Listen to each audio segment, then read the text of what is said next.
اے لوگوں میں ابراہیمی تمہیں قصہ سناتا ہوں، سنو اس کو تمہارے سامنے جو گنگناتا ہوں۔ قیامت تک ہے عبرتناک قصہ باپ بیٹے کا، رضائے رب کی خاطر جو تھا جذبہ باپ بیٹے کا۔ جو خواہش تھی خلیل اللہ کی تو التجا کی، پھر اٹھا کر ہاتھ ابراہیم نے رب سے دعا کی، پھر خدایا نیک صالح مجھ کو ایک بیٹا عطا فرما، چلے جو حکم پر تیرے اسے تو ہم نوا فرما۔ تو ابراہیم کی یہ التجا منظور کی رب نے،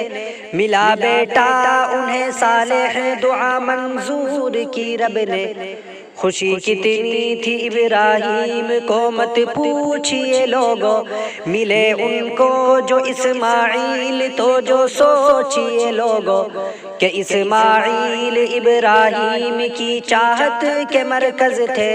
خوشی کے آشیاں تھے اور سدا قربت کے مرکز تھے۔ ہوا کچھ اس طرح کے باپ نے ایک خواب دیکھا تھا، پسر کے حق میں خود ہی کو بھلا قصاب دیکھا تھا، کہ ابراہیم اسماعیل سے بولے میرا پیارا، میرے اے دل کی دھڑکن اور میری آنکھوں کا اے تارا، کہ میں ایک خواب دیکھا ہوں تجھے میں ذبح کرتا ہوں، تیری کیا رائے ہے حکم الہی پر میں مرتا ہوں۔ تو اسماعیل ہنس کر مسکرا کر بولے اے بابا، ضروری ہے میں راضی ہوں اگر جو ہو لے اے بابا، اے بابا میں بھی راضی ہوں سدا میں صبر کر لوں گا، اگر حکم الہی ہے تو پھر میں بھی تو مر لوں گا، یہی حکم الہی ہے تو پورا کیجئے بابا، خدا کا پیار و الفت آپ جلدی لیجئے بابا، مگر یہ یاد ہو کہ آپ کی چاہت نہ ہو غالب، رحم کھا کر مجھے چھوڑیں کہیں شفقت نہ ہو غالب، کہ اپنی آنکھ پر تو آپ پٹی باندھ لے بابا، میرے ہاتھوں میرے پیروں میں رسی باندھ دے بابا۔ تو ابراہیم یہ کر کر چھری پھر ہاتھ میں لے کر، تو اپنا پیر اسماعیل کے سینے پہ پھر رکھ کر، چھری حلقوم اسماعیل پر پھر چلنے والی تھی، پدر کے ہاتھ قربانی پسر کی ہونے والی تھی،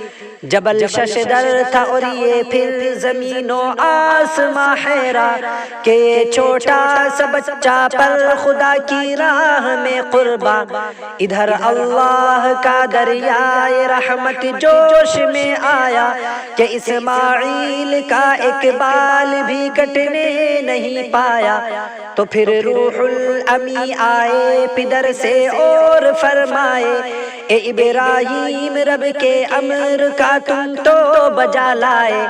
کہ اسماعیل کی قربانی تو بس ایک بہانہ تھا، حقیقت یہ کہ رب العالمین کا آزمانا تھا، غرض اللہ نے فرزند ابراہیم کو دے کر لقب ان کا ذبیح اللہ اوامر کے تھے جو پے کر، صدا ایوب قربانی وہی سے پھر ہوئی لازم، مسلمان تا قیامت اب رہیں گے اس کے تو عازم، مسلمان تا قیامت اب رہیں گے اس کے تو عازم، صدا ایوب قربانی وہیں سے پھر